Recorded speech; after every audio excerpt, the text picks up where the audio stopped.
बातें इंसाफ की मगर हरकतें जुल्म की। ऐसी कहानी आपने पहले कभी नहीं सुनी होगी। एक आदमी जो गांधी जी के सिद्धांतों की माला जपता था, गरीबों के हक की बातें करता था, जमींदारी के खिलाफ भाषण देता था, लेकिन जब एक गरीब उसके सामने आ खड़ा हुआ, उसने उसी गरीब पर हाथ उठा दिया।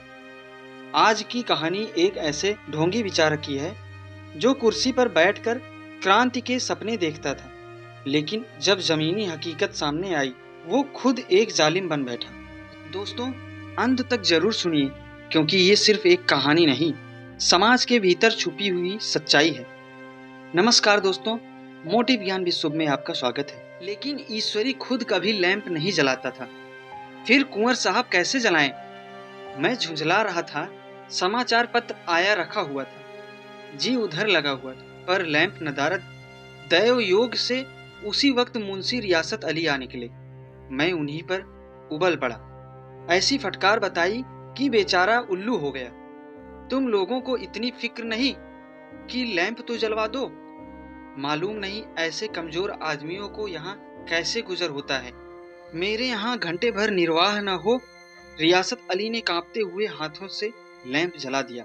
वहाँ एक ठाकुर अक्सर आया करता था, कुछ मनचला आदमी था, महात्मा गांधी का परम भक्त। मुझे महात्मा गांधी जी का चेला समझकर मेरा बड़ा ही लिहाज करता था, पर मुझसे कुछ पूछते संकोच करता था। एक दिन मुझे अकेला देखकर आया और हाथ बांधकर बोला, सरकार तो गांधी बाबा के चेले हैं ना? लोग कहते हैं कि यहाँ सुराज हो जाएगा तो जमींदार न रहेंगे। मैंने शान जमाई, जमींदारों के रहने की जरूरत ही क्या है? यह लोग गरीबों का खून चूसने के सिवा और क्या करते हैं? ठाकुर ने फिर पूछा, तो क्यों सरकार, सब जमींदारों की जमीन छीन ली जाएगी?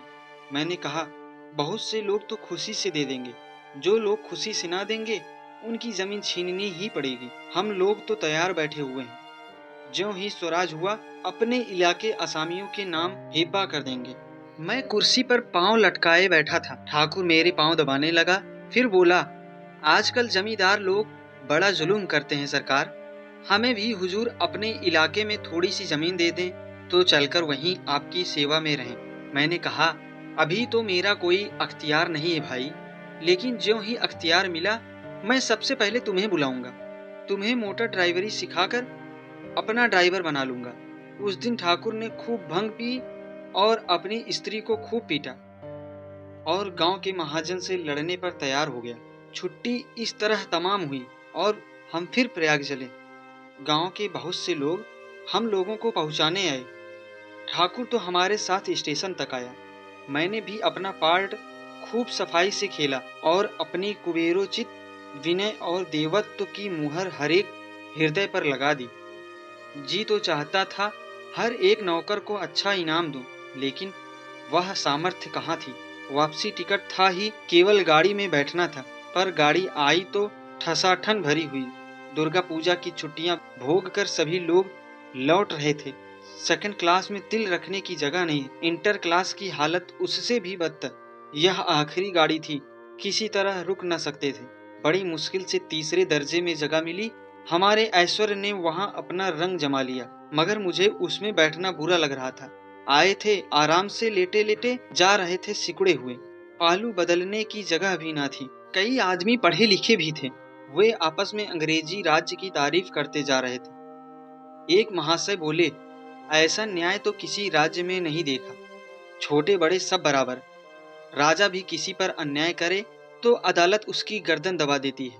दूसरे सज्जन ने समर्थन किया, अरे साहब, आप खुद बादशाह पर दावा कर सकते हैं, अदालत में बादशाह पर डिग्री हो जाती है। एक आदमी जिसकी पीठ पर बड़ा गट्ठर बंधा था, कलकत्ते जा रहा था। कहीं गठरी रखने की जगह न मिलती थी, पीठ पर बांधे हुए था। इससे बेचैन होकर बार बार द्वार पर खड़ा हो जाता। मैं द्वार के पास ही बैठा हुआ था। उसका बार बार आकर मेरे मुंह को अपनी गठरी से रगड़ना मुझे बहुत बुरा लग रहा था। एक तो हवा यूं ही कम थी, दूसरे उस गंवार का आकर मेरे मुंह पर खड़ा हो जाना मानो मेरा गला दबाना था। मैं कुछ देर तक जफ्त किए बैठा रहा। एकाएक मुझे क्रोध आ गया। मैंने उसे पकड़कर पीछे ढेल दिया और दो तमाचे जोर जोर से लगाए। उसने आंखें निकाल कर कहा, क्यों मारते हो बाबूजी? हमने भी किराया दिया है। मैंने उठकर 2-3 तमाचे और जड़ दिए। गाड़ी में तूफान आ गया और चारों ओर से मुझ पर बौछार पड़ने लगी। अगर इतने नाजुक मिजाज हो तो अव्वल दर्जे में क्यों नहीं बैठे? कोई बड़ा आदमी होगा तो अपने घर का होगा। मुझे इस तरह मारते तो दिखा देता। क्या कसूर किया था बेचारे ने? गाड़ी में सांस लेने की जगह नहीं, खिड़की पर जरा सांस लेने खड़ा हो गया तो उस पर इतना क्रोध? अमीर होकर क्या आदमी अपनी इंसानियत बिल्कुल खो देता है? यह भी अंग्रेजी राज है जिसका आप बखान कर रहे थे। एक ग्रामीण बोला, दफ्तरन माँ घुसन तो पावत नहीं, उस पर इतना मिजाज। ईश्वरी ने अंग्रेजी में कहा, what an idiot you are Veer. Veer तुम कितने मूर्ख हो। और मेरा नशा अब कुछ कुछ उतरता हुआ मालूम होता था। इसलिए जरूरी है केवल विचारों से नहीं, अपने व्यवहार से भी इंसानियत साबित करनी पड़ती है।